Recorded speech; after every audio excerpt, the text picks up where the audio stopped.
They thought nobody would find out. They thought Eric Andre would stay quiet, take the humiliation, and disappear into the background like every other civilian Roman Reigns has used as a prop for his ego. If this is your first time joining us, I encourage you to like, subscribe, and hit the bell icon to always get updates.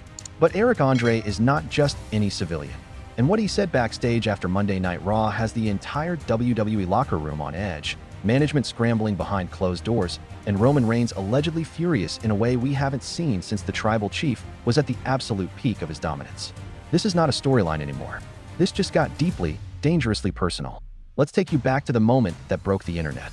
Jacob Fatu, the most physically terrifying man on the entire WWE roster right now, came crashing down on Eric Andre with that monstrous running splash, and the crowd didn't even know how to react. Because this wasn't a scripted opponent in a ring. This was a comedian, a celebrity guest, a man who came to Monday Night Raw presumably for fun, for exposure, maybe to promote something, and instead got treated like a crash test dummy by the most violent enforcer in the Bloodline's history. The sound of that impact echoed through the arena. The replays went viral within minutes. And for 3 days, Eric Andre said absolutely nothing publicly. That silence drove fans insane. Was he hurt? Was he playing along? Did WWE sign a non-disclosure? Was this entire thing a work from the very beginning? Social media was split right down the middle, and the debates were getting vicious. Then, the word started leaking out from people inside the company, and what Eric Andre allegedly said backstage after that Raw has changed the entire conversation. Here's your first trivia question, and we want to see your answers flooding the comment section. Jacob Fatu has used his running splash to devastate multiple opponents since joining the Bloodline's new era, but which former WWE champion was the first high-profile name Fatu flattened with that exact move on the main roster? Drop your answer below. Let's see who really knows their Bloodline history. Now back to Eric Andre. According to people with direct knowledge of what happened in that backstage corridor after the cameras stopped rolling, Eric Andre did not go quietly to the medical room and stay silent out of fear. He went to the medical room, yes, but what he said when certain producers came to check on him is what's causing the real chaos right now. The word being used by multiple backstage sources is that Eric Andre was, quote, absolutely livid. Not hurt livid, not embarrassed livid, but the kind of livid that makes grown men in that locker room take a step back and reassess the entire situation. Because here's what nobody on the outside understood about this whole setup. Eric Andre allegedly was not fully briefed on the level of physical contact that was going to happen. Now, in WWE, celebrity interactions are carefully coordinated. There are conversations. There are boundaries discussed. There are producers involved at every level to make sure that when a non-wrestler enters that environment, they understand what is and is not going to happen to their body. And multiple sources are now suggesting that what Jacob Fatu delivered on Roman Reigns' direct instruction went significantly beyond what Eric Andre had agreed to before he ever stepped foot in that building. Think about what that means. Think about what Roman Reigns allegedly authorized. Because if these reports are accurate, the tribal chief didn't just use Eric Andre as a prop for a moment of television. He used him as a message, a demonstration, a public execution of someone's dignity, and possibly their physical safety, to remind every single person watching that Roman Reigns' word is law. And when he decides to make an example of you, it doesn't matter who you are, how famous you are, or how many people are watching. You will be dealt with accordingly. And Eric Andre, to his absolute credit, is reportedly not taking this lying down. Here's where this story takes a turn that nobody in the mainstream wrestling media is talking about yet. Backstage Wrestling News has been told that Eric Andre's team, not just Eric personally, but his legal and management representation, has been in contact with WWE's corporate office in the days following the incident. Now, the nature of those conversations has not been fully confirmed, but the fact that it has escalated to that level tells you everything you need to know about how serious this situation has become. This is no longer just a funny viral clip of a comedian getting squashed by a monster. This has turned into a potential corporate headache for WWE at a time when they absolutely cannot afford bad press around celebrity treatment. Because let's be very clear about something. WWE has spent years rebuilding their reputation as a safe, professional, mainstream entertainment product. They've done deals with Netflix. They've positioned themselves as the premium live event destination. They've courted celebrities aggressively because celebrity involvement drives casual eyeballs and mainstream credibility.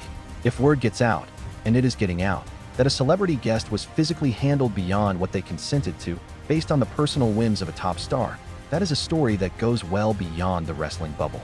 That hits entertainment news. That hits sports media. That becomes a conversation nobody at WWE headquarters wants to be having right now. And Roman Reigns allegedly knows this. which is exactly why, according to sources, he has been completely unreachable for comment within the company. The tribal chief is said to have gone ice cold, not responding to producer outreach, not engaging with the situation publicly, and letting his associates handle whatever fallout is coming. That is the behavior of a man who either doesn't care about the consequences or is being very carefully advised to say nothing until the legal picture becomes clearer. Now here's your second trivia question, and this one is going to separate the true Bloodline historians from the casual fans. Before Roman Reigns ever issued an order that resulted in a celebrity being targeted, the Bloodline famously used their numbers game against a famous non-wrestler during a major WWE event. Who was that person, and what was the occasion? Comment your answer right now. We read every single one. Back to Eric Andre's breaking silence.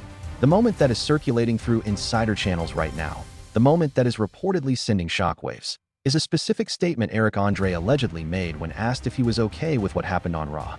According to the account being shared backstage, Eric Andre looked directly at the producer asking him and said something to the effect of, "He came to WWE as a professional. He expected to be treated like one, and if Roman Reigns wanted to send a message, he could have sent it to someone who signed up for this." The implication was unmistakable. Eric Andre was drawing a very clear line between the performance, the entertainment, and what he experienced as a genuine violation of the agreement he thought was in place. That statement has reportedly been repeated in multiple conversations inside WWE's inner circle, because it puts the company in an extraordinarily uncomfortable position. If they defend Roman Reigns, they alienate a high-profile celebrity with a massive platform who could turn this into a public nightmare. If they side with Eric Andre, they create friction with one of their top stars at a moment when Roman's comeback narrative is still being carefully constructed. There is no clean exit from this situation, and that is precisely why the silence from all official WWE channels has been deafening. But here is the detail that absolutely nobody is discussing, and that changes everything about how you should be reading this story. The order to use the running splash, the specific move Jacob Fatu used on Eric Andre, allegedly did not come from a creative meeting. It did not come from a producer's pre-show notes. According to what Backstage Wrestling News has been told, that instruction was given in real time. Moments before Fatu made his move, Roman Reigns allegedly gave the word directly, not through a producer, not through an intermediary, directly, which means this was a spontaneous, in-the-moment decision by the tribal chief to escalate the situation beyond whatever had been planned, and Jacob Fatu, ever the loyal enforcer, carried it out without hesitation. That is the detail that Eric Andre's team is reportedly most focused on. Because if Roman Reigns went off script, if he deviated from what was agreed upon and directed his enforcer to physically impact a civilian beyond the prearranged parameters, the legal and professional implications of that are not small. Not small at all. And now the entire wrestling world is watching to see what Eric Andre does next. Does he go public with a statement that blows this entire thing open? Does his legal team push forward with whatever conversations have already started? Does he appear on his own platform? Because let's not forget, Eric Andre has one of the most chaotic, unpredictable, and wildly popular platforms in entertainment, and turn this into a cultural moment that dwarfs anything WWE could have anticipated when they brought him into that building. Or, and this is the possibility that has some people inside WWE actually nervous, does Eric Andre do what Eric Andre does best, and turn the entire chaos into something so unpredictable and so loud that Roman Reigns himself gets pulled into a public narrative he cannot control? Because Roman Reigns can control what happens inside a WWE ring, he cannot control Eric Andre outside of one. And that, right there, is the most dangerous dynamic in professional wrestling right now. The tribal chief may have just made the one mistake that his entire carefully calculated return could not afford. He picked a target who doesn't play by wrestling's rules. He sent Jacob Fatu after a man who has his own army of fans, his own media infrastructure, and absolutely zero obligation to protect WWE's story. And now Eric Andre has finally broken his silence. And from everything we're hearing backstage, what comes next is going to be anything but quiet. Stay locked into Backstage Wrestling News, because this story is moving fast and we are not done.